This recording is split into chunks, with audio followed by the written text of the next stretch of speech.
This is exactly where the trap can lie. You walk into a shop and they have some OG Blue Note records on the wall behind the shelf, priced at like $300 or $400. But then you go all the way to the back of the shop to the jazz section and you see it right there. Jutta Hip Blue Note Classic Series. Well, how much is this? And you look and the price tag says, and bam, you've been caught in a trap.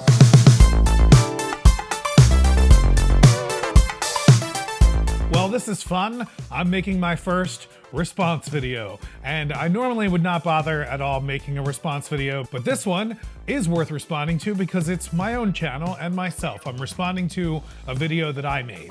I made this video a little while back, mistakes do not do what I did collecting vinyl records, and in that video, there's a section where I talk about record store traps.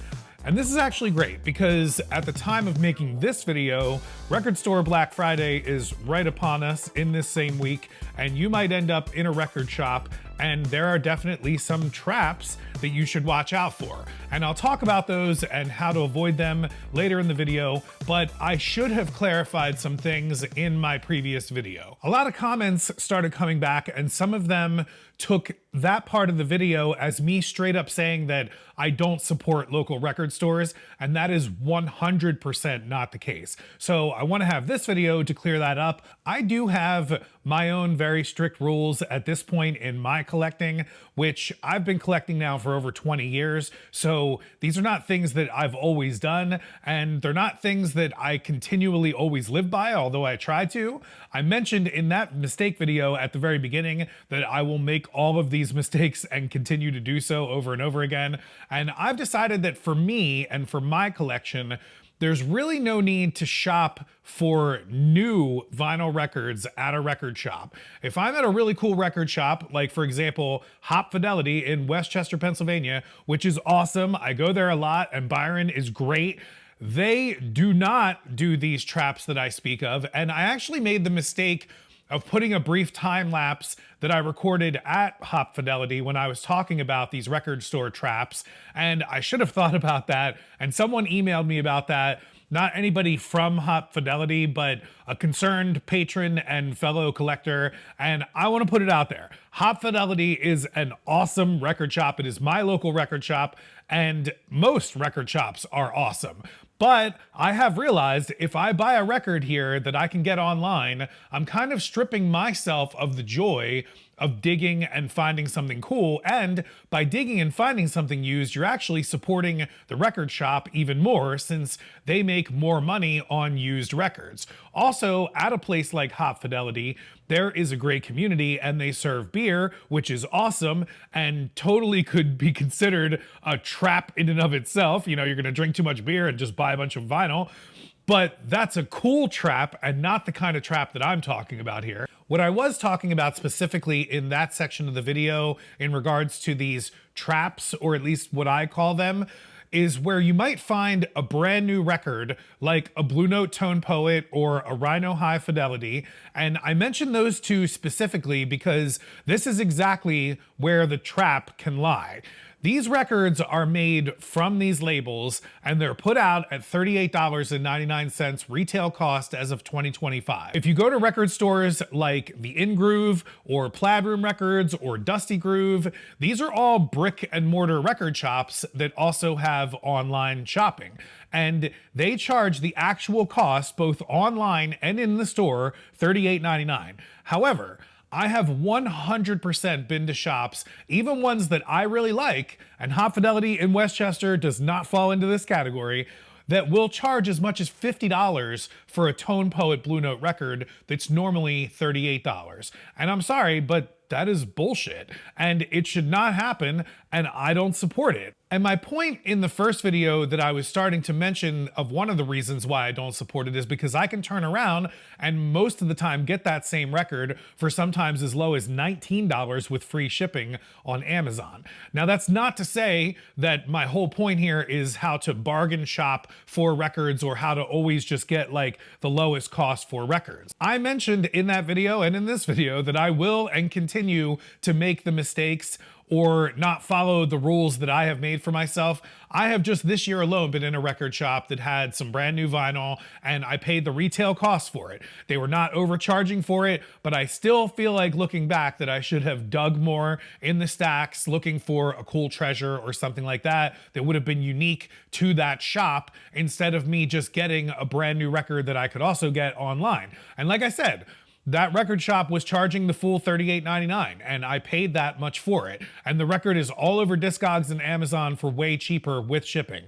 But I don't feel like I got ripped off in that situation. I shopped at a local shop. However, if I paid $50 for a Blue Note Tone Poet and I got home and I see it on Plaid Room Records or BlueNote.com or everywhere online for the actual cost or cheaper, I will feel a little ripped off here. I mentioned Blue Note Tone Poets in this example, but I also could mention the Blue Note Classic series as well. And to me, one of the reasons why these are upcharged is because they are beautiful presentations at an amazing value, but they're also the coveted Blue Note. So a person walks into a shop, and maybe they are just getting into jazz, or they were super into like soul and funk music and now they're kind of transitioning over to jazz. Basically me 10 years ago. So you walk into a shop and they have some OG Blue Note records on the wall behind the shelf, priced at like $300 or $400. But then you go all the way to the back of the shop to the jazz section and you see it right there. Jutta Hip Blue Note Classic series, brand new, and you're like, well, how much is this? And you look and the price tag says $38. And you think, well, I know Blue Note is really good and these records are usually pretty valuable, and that one on the wall over there, this same record is $400. So this one being $38 must be a pretty good deal. I know it's a reissue, but I have heard about AAA reissues that they're really good, and this Kevin Gray guy, so this should be good, right? And bam, you've been caught in a trap.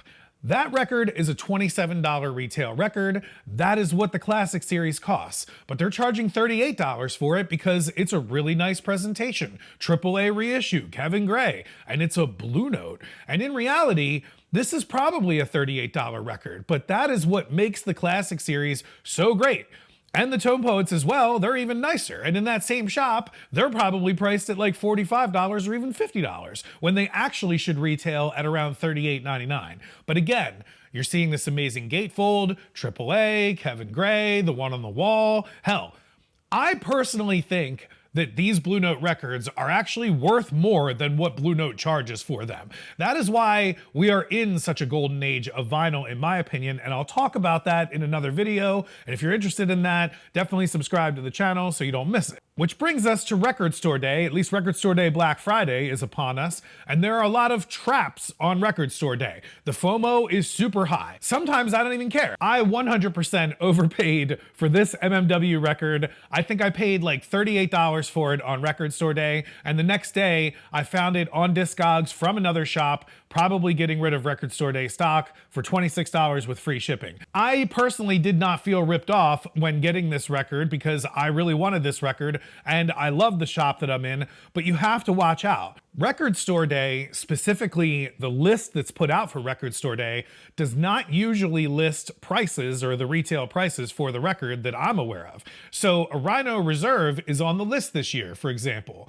Curtis Mayfield. This record normally goes for $31.99 from Rhino.com, or at least that's what the Rhino Reserve series goes for. But you need to be careful because on Record Store Day, it will absolutely be marked up for probably at least $40, maybe more, because one, it's Curtis Mayfield, and he's a name that transcends his genre, and he's awesome. So people looking in that direction are easily swayed, and it's a great record as well. Two, it's listed as a Record Store Day exclusive, which means it might not get pressed again, but we'll get more onto that later. Three, it's a Rhino Reserve, which if you're just a casual fan, you might be like, I heard about this Rhino Reserve and Rhino Hi-Fi series. There's a lot of talk about it. Maybe I'll get it. And also, you might see on the wall of the shop that you're in the coveted OG of the Curtis Mayfield record, and it's like in mint condition or something and marked at like $300 or something crazy. So you pull the trigger and you spend $40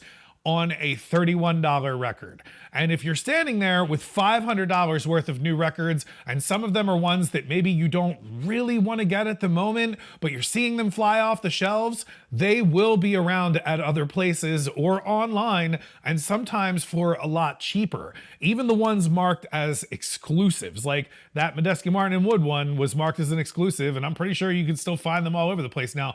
Now, I guess that means that the 2,500 of them didn't sell out, but I find that hard to believe. They don't seem to be that exclusive from what I have seen. Now, that is not to say that things don't get popular on Record Store Day and go out of stock, but I will bet that that Rhino will be selling down the road long after Record Store Day as a normal Rhino Reserve or something. Like they'll do something, you know, maybe the Rhino Reserves are numbered, or maybe this is a numbered edition and maybe that one won't be a numbered edition or something like that. I know Kraft a lot of times puts out like mono editions on Record Store Day, but then they put out like the regular stereo edition a couple months later. Now, the whole point of this video was to clarify that I support record stores, so I am 100% not telling you that you should not be spending $500 on Record Store Day. No, no, no, no, no. Instead, go digging in the used records and leave with as many as 3 times as the amount of vinyl that you would have gotten with the Record Store Day FOMO titles that could have been overpriced. And in that situation, you are 100% supporting the local shop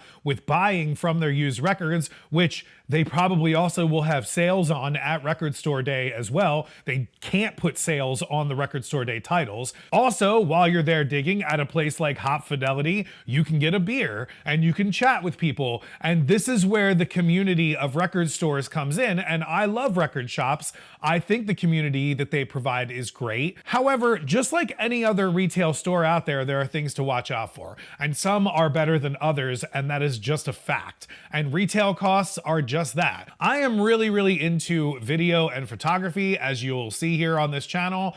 I have tons of gear that I paid a lot of money for. However, the price is the price. If Sony comes out with a new FX3 camera that's set at $3,500 and B&H Photo, which is a brick and mortar store in New York City, carries it and they ask $4,000 for it, you not only won't pay it, you probably will never go back to that store again. And I'm sorry, but the same goes for record shops. I mean, like, there's no reason why these places are charging more than what the retail cost should be on these records. At the end of the day, go enjoy Record Store Day, buy lots of pieces of vinyl while you're there, spend way too much money and make friends, but at least keep some of this in mind. You will find better deals at your local record store through the used stuff, and you will support the shop more from buying from their used vinyl. A lot is actually on sale, like I said, on Record Store Day, and they can't put Record Store Day titles on sale. And finally, I don't want to have to clarify this in a later video, I am not bashing Record Store Day either. I support Record Store Day when I can, if I don't have a lot of things going on, and I almost always end up buying some of the new records, and I will pay whatever the price is for them when I get them, but I also will get them from Discogs, from a brick and mortar store, so it kind of all goes around at this point anyway. Thank you to all the people that commented on the previous video. I love the interaction. Please comment on this video. I want to keep the conversation going. And please support your local record stores. Maybe buy more of their used stuff, but whatever. Just go and support them at all and do whatever you can. And if you want to support this channel more, the best way to do that is to watch some more videos on this channel. It really is the best way, more than subscribing or liking or any of that stuff. Just watch another video or share a video with your friends. I'm gonna go listen to some pieces of vinyl. I will see you on the next one.